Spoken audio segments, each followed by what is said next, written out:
के दाने के बराबर भी तूने कोई गलत काम किया, तूने कोई अच्छा काम किया, और वो राई के दाने के बराबर कोई चीज आसमानों के अंदर कहीं छुपी हुई है, जमीन के अंदर कहीं छिपी हुई है, किसी पहाड़ के चट्टान के नीचे छिपी हुई है, अल्लाह ताला उस राई के दाने के बराबर चीज को कयामत के दिन सामने ले आएगा। वो राई के दाने के बराबर चीज भी अल्लाह ताला की नजर से ओझल नहीं हो सकती, अल्लाह की नॉलेज से बाहर नहीं हो सकती।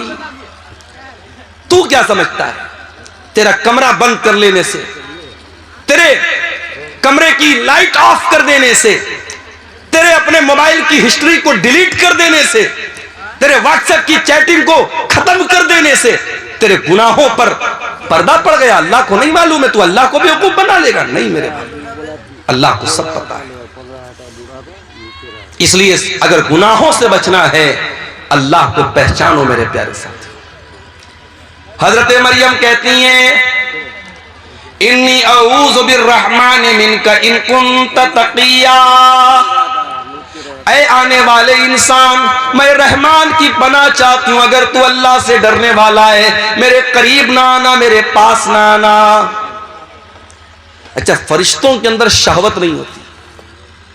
हजरत जिब्रील इंसान की शक्ल में आए हैं, मगर जिब्रील फरिश्ते हैं, और फरिश्ते के अंदर कभी डिजायर और शहवत और ख्वाहिश नहीं होती। मर्द के अंदर, इंसान के अंदर ख्वाहिश होती है। कोई कितना ही नेक इंसान हो, अगर उसके सामने औरत आएगी तो जो एक मर्द की जो के अंदर जो फितरी तौर पर औरत को पाने की जो तलब है, जो रिक्वायरमेंट है, वो जरूर कहीं ना कहीं उसके दिल में पैदा होगी। कोई मर्द अगर ये कहता है, साहब जैसे डॉक्टर जाकिर नायक का एक बड़ा वायरल हुआ था एक मामला, उन्होंने पड़ोसी मुल्क में जब उनका दौरा हुआ, उन्होंने कहा कि अगर किसी मर्द के सामने कोई औरत मेकअप करके बैठी है और काफी देर तक उसके सामने बातचीत कर रही है और मर्द को कोई फर्क नहीं पड़ रहा है, तो वो इसका मतलब कि वो मर्द गड़बड़ है, उसको अपना इलाज कराना। बड़ा बवाल हुआ था उसके ऊपर। मगर डॉक्टर जाकिर नायक ने जो बात कही थी, डॉक्टर जाकिर नायक की बहुत सारी बातों से इख्तिलाफ भी है, लेकिन बहुत सारी बातें उनकी सही हैं, यहां वो बिल्कुल सही है। इसीलिए हमारी शरीयत कहती है, अगर एक मर्द और एक औरत है तो बीच में तीसरा शैतान जरूर होता है। अगर एक गैर मर्द, एक औरत गैर मर्द से अकेले में मिलेगी, मौलाना साहब मसला पूछने जा रही हूं, मौलाना साहब की हालचाल लेने जा रही हूं, आलिम साहब हैं, ये तो बड़े नेक है, तकरीर करते हैं, बड़े दीनदार हैं, अगर एक औरत एक मर्द तन्हाई में मिलेंगे, चाहे वो मर्द उस दौर का सबसे बड़ा परहेजगार इंसान हो और वो औरत उस दौर की अल्लाह की वलिया हो, नेक औरत हो, अगर एक मर्द और एक औरत तन्हाई में मिलेंगे, अल्लाह के नबी फरमाते इल्ला वसालिसुहुम शैतान, तीसरा वहां शैतान जरूर होगा। इसीलिए इस्लाम में कोई एजुकेशन नहीं है मेरे भाई। क्लास में लड़का भी पढ़ रहा है, लड़की भी पढ़ रही है, जवान लड़का जवान लड़की, पढ़ाई कम होगी, वहां पे बदकारी और ज़नाकारी ज्यादा होगी। आज आप जाके देखें, अभी आज की न्यूज आपको बता रहा हूं, क्रिसमस का त्योहार मना करके एक औरत लड़की आ रही थी चेन्नई के अंदर, एक कॉलेज के अंदर, उसी कॉलेज में बिरयानी बेचने वाला एक नौजवान उस लड़की के साथ रेप करता है और उसको जख्मी भी करता है। बाद में जब मामला सामने आया, पुलिस केस बना, बड़ा बवाल हुआ, अब शायद उसको अरेस्ट भी कर लिया गया है। मेरे प्यारे साथियों, इंसान के अंदर शहवत का जो शैतान है वो कब बेदार हो जाए हम नहीं कह सकते। इसीलिए अल्लाह तबारक व तआला ने मर्द और औरत जब जवान हो जाएं, उनको निकाह का हुक्म दिया है ताकि उनकी शहवत का सही इस्तेमाल हो, गलत दिशा में वो कदम ना उठाएं, गलत रुख पर वो ना जाए। हजरत मरियम ने जब ये कहा कि मैं रहमान की पनाह चाहती हूं, अब हजरत जिब्रील ने क्या जवाब दिया? काला इन्नमा अना रसूल रब्बिकी लिअहब लकी गुलामन ज़किया। कहा है मरियम, तू गलत समझ रही है, मैं कोई इंसान नहीं हूं, मैं अल्लाह का फरिश्ता हूं और मैं इसलिए तेरे पास आया हूं ताकि मैं तुझको ये खुशखबरी दे दूं कि तुझे बहुत जल्द एक बच्चा पैदा होने वाला है, बहुत नेक बच्चा, बहुत पाक साफ बच्चा, बहुत अच्छा बच्चा। अच्छा, आपने गौर किया होगा जब बच्चा पैदा होता है तो रोता है और मेडिकल साइंस के हिसाब से बच्चे को रोना जरूरी भी है।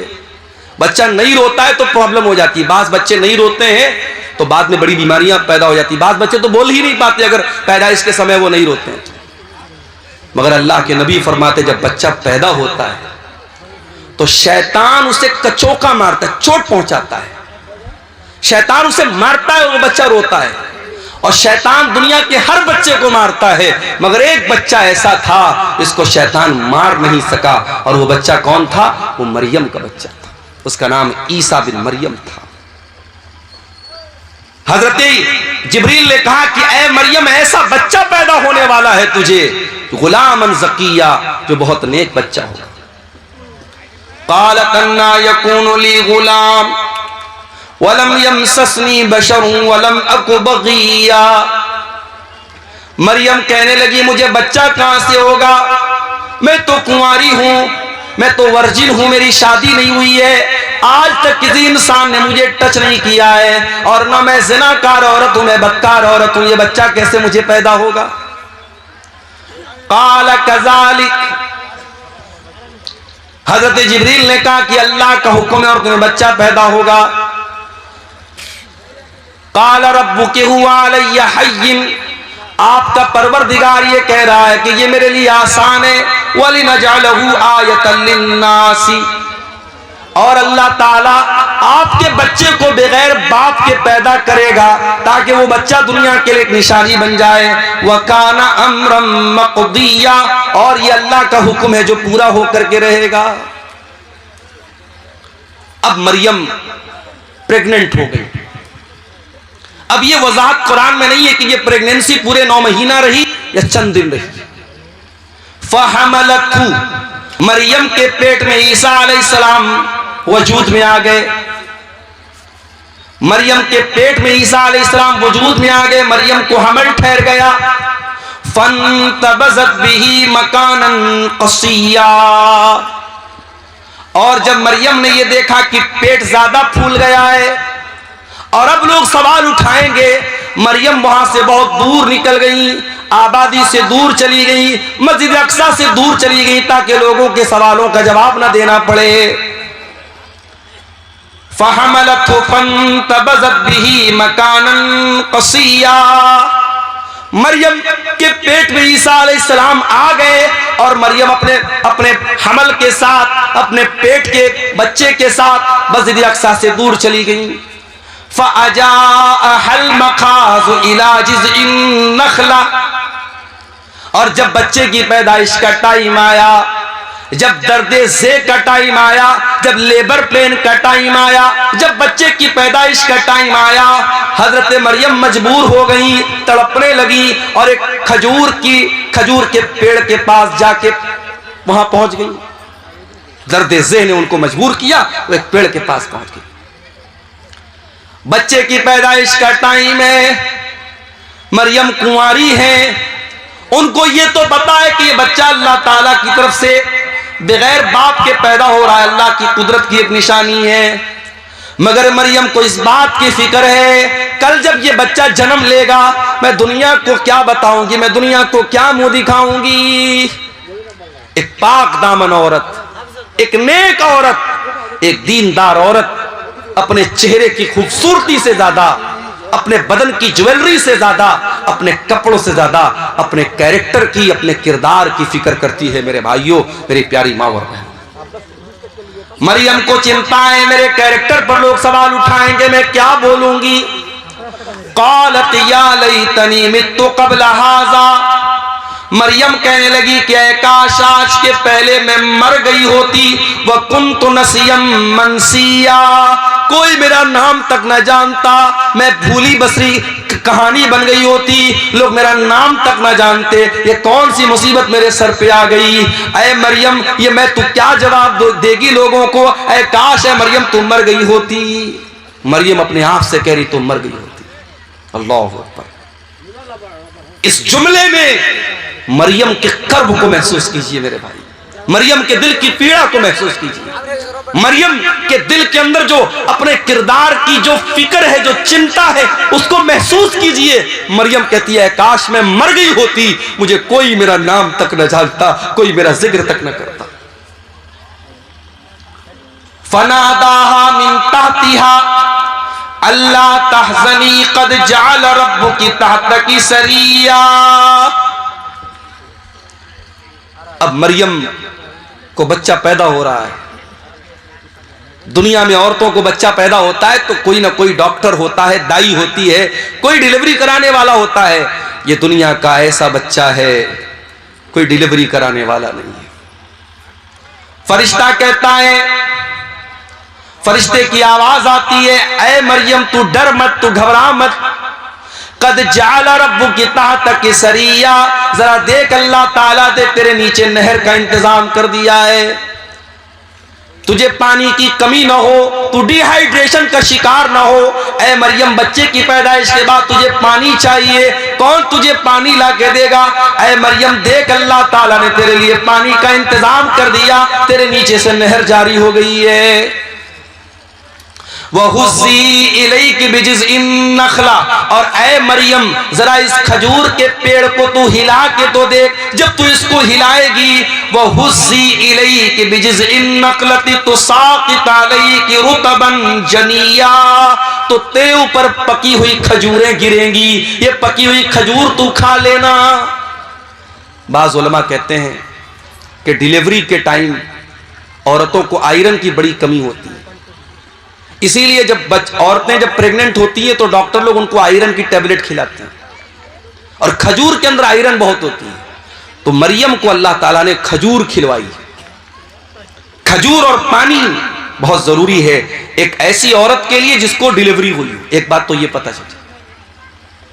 दूसरी बात ये पता चली कि पकी हुई खजूर तेरे ऊपर गिरेगी। खजूर कब पकती है भाई? खजूर दिसंबर में नहीं पकती है, खजूर जून में पकती है।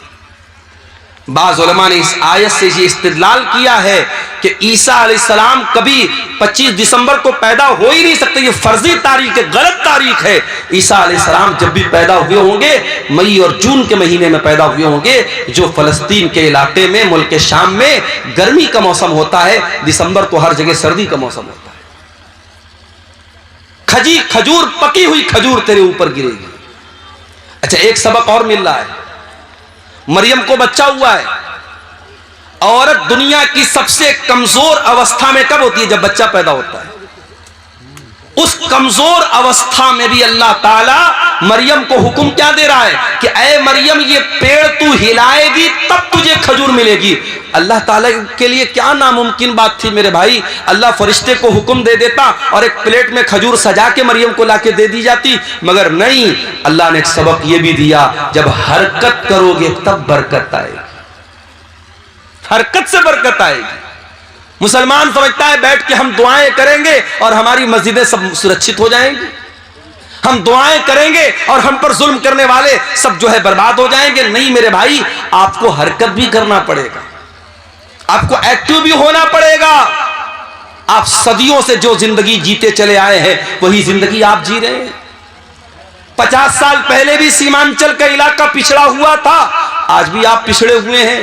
50 सालों में जैन कम्युनिटी कहां से कहां पहुंच गई, सिख कम्युनिटी कहां से कहां पहुंच गई, इसी देश के बड़े छोटे छोटे तबके कहां से कहां पहुंच गए। आपका सीमांचल क्यों पीछे है? मेरे भाइयों, कोई और दोषी नहीं है, दोषी हम और आप हैं। हम और आप जब तक अपने आप को ऊपर उठाने की कोशिश नहीं करेंगे, हरकत नहीं करेंगे, बरकत नहीं आएगी। मरियम ने पेड़ को हिलाया है तब ऊपर से खजूर गिरी है।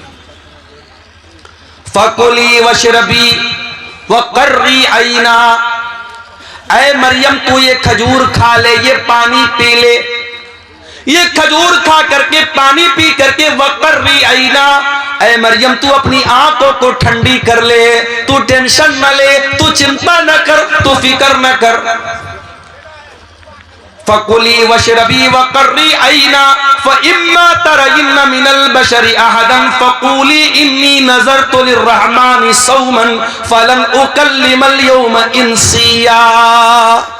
और ऐ मरियम, कोई इंसान अगर नजर आ जाए और कोई पूछने लगे ये बच्चा किसका है, ये बच्चा कहां से आया, तो ऐ मरियम तू बात मत करना, तो इशारे से कह देना कि मैंने 3 दिन का रोजा रखा है। उस जमाने में जब लोग रोजा रखते थे तो बात नहीं करते थे, रोजे में कलाम भी मना था। अल्लाह का फजलो करम है, हम लोग रोजा रखते हैं तो हम लोग को तो बातचीत करने की आजादी है। उस जमाने में एक रोजा ऐसा होता था जिसमें बातचीत भी लोग नहीं करते थे। कहा है मरियम, जब कोई तुझसे बात करने की कोशिश करे तो तू बता दे कि मैंने अल्लाह की नजर मानी है, मैं 3 दिन तक किसी से बात नहीं करूंगी। 3 दिन गुजर गए। फ़अतत बिही क़ौमहा तहमिलुहु, मरियम अपने बच्चे को गोद में लेकर के आई। मरियम अपने बच्चे को गोद में लेकर अपनी कौम के पास आई। कौम के लोगों ने कुंवारी मरियम की गोद में बच्चा देखा।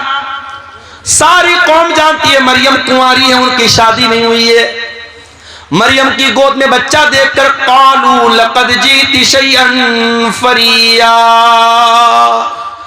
कहा है मरियम ये बहुत बड़ा तू गुनाह करके आई है, बहुत बड़ा पाप करके आई है। या उख्ता हारून, ऐ हारून की बहन, माँ कान अबूकी इम्रा सौई व माँ कान तुम्मुकी बगिया, ऐ हारून की बहन, न तो तेरा बाप बुरा आदमी था न तेरी माँ बदचलन थी, तूने ये गंदा काम कैसे कर दिया। अच्छा, ये मरियम के कोई भाई थे जिनका नाम हारून था। ये वो वाले हारून नहीं, मूसा अलैहिस्सलाम के बड़े भाई हारून वो मुराद नहीं, कोई और हारून है जो उनके भाई थे, मरियम के भाई थे। अच्छा, एक बात और पता चली, लोगों ने 3 रिश्तों का नाम लिया। ऐ हारून की बहन, इसका मतलब हारून कोई बहुत नेक आदमी था जो मरियम का भाई था। ऐ हारून की बहन, तेरा भाई इतना नेक इंसान, तेरा बाप इतना नेक इंसान, तेरी माँ इतनी अच्छे किरदार और कैरेक्टर की, तू कैसे पापी निकल गई। पता ये चला कि ये त्रिकोण है। अगर किसी लड़की का भाई ठीक ठाक है, लड़की का बाप ठीक ठाक है और लड़की की माँ ठीक ठाक है, तो लड़की के बिगड़ने के चांसेस बहुत कम है। लेकिन जिस लड़की का भाई गड़बड़ हो, भाई की गर्लफ्रेंड है, तो यकीनन उस बहन का भी कोई बॉयफ्रेंड होगा। किसी ने बड़ा अच्छा जुमला कहा था कि ऐ वैलेंटाइंस डे पर किसी लड़की को फूल देने वाले, जा देख तेरी बहन को भी कोई फूल दे रहा होगा। और इसीलिए अल्लाह कुरान में जब जिना का जिक्र करता है, अल्लाह कहता है वला तक़रबु ज़िना इन्नहु काना फ़ाहिशतन व साअ सबीला, ऐ मेरे बंदो तुम ज़िना के करीब भी न जाना, ये बड़ा गंदा काम है, बहुत ही बुरा रास्ता है। अल्लाह ने ज़िना को रास्ता कहा। रास्ता क्यों कहा है भाई? जिस रास्ते पर आप चलेंगे उसी रास्ते पर कोई दूसरा चल के आपके घर की दहलीज तक आएगा। अगर आप किसी दूसरे की इज्जत व आबरू को छेड़ेंगे, कोई आपके घर की इज्जत पर भी डाका जरूर डालेगा। ये इसको हम मुतलक तौर पे इसको अल्लाह का कानून तो नहीं कह सकते, मगर दुनिया का तजर्बा और मुशाहदा यही बताता है। कहा है हारून की बहन, तेरा भाई अच्छा इंसान, तेरा बाप अच्छा इंसान, तेरी माँ अच्छी औरत, तू कैसे ये काम कर बैठी, तूने ये गंदा काम क्यों करा। मरियम क्या जवाब देती? मरियम के पास कोई जवाब नहीं है। मरियम जवाब देगी, कौम के लोग मानने वाले नहीं है। फ़अशारत इलैहि, मरियम ने अपने बच्चे की तरफ इशारा किया। क़ालू कैफ़ नुकल्लिमु मन काना फ़िल महदी सबिया, कौम के लोगों ने कहा कि ऐ मरियम क्या मजाक कर रही है, इस दूध पीते बच्चे से हम क्या बात करें, तू जवाब दे, तू माँ है, तू जवाब दे, इस बच्चे से क्या बात करे, तू कैसी बेवकूफी की बात कर रही है, तू बच्चे की तरफ क्यों इशारा कर रही है, हम बच्चे से कैसे बात करें। अल्लाहु अकबर। जब एक पाक दामन औरत के कैरेक्टर पर दाग लगाने की कोशिश हुई, एक पाकीज़ा औरत के किरदार पर जब लोगों ने धब्बा लगाने की कोशिश की, अल्लाह ने उसके दूध पीते बच्चे को जबान दे दी। दूध पीता बच्चा हमारे और आपके सामने थोड़ी बोलता है। दूध पीता बच्चा तो खाली रोता है, भूख लगे तब रोता है, प्यास लगे तब रोता है, पेट में दर्द हो तब रोता है। मगर ईसा बिन मरियम अपनी माँ की गोद में बोलते हैं, क़ाल इन्नी अब्दुल्लाह आतानी अल किताब वजअलनी नबिया वजअलनी मुबारकन ऐनमा कुन्तु व औसानी बिस्सलाति वज़्ज़काति मा दुमतु हय्या व बर्रम बिवालिदती व लम यजअलनी जब्बारन शक़िया। अल्लाहु अकबर। ईसा बिन मरियम अपनी मां की गोद से कहते, ऐ लोगों कान खोल करके सुन लो, मेरी मां पर कोई इल्जाम मत लगाओ, मेरी मां के ऊपर कोई गंदा इल्जाम मत लगाओ। आओ मैं बताता हूं मैं कौन हूं।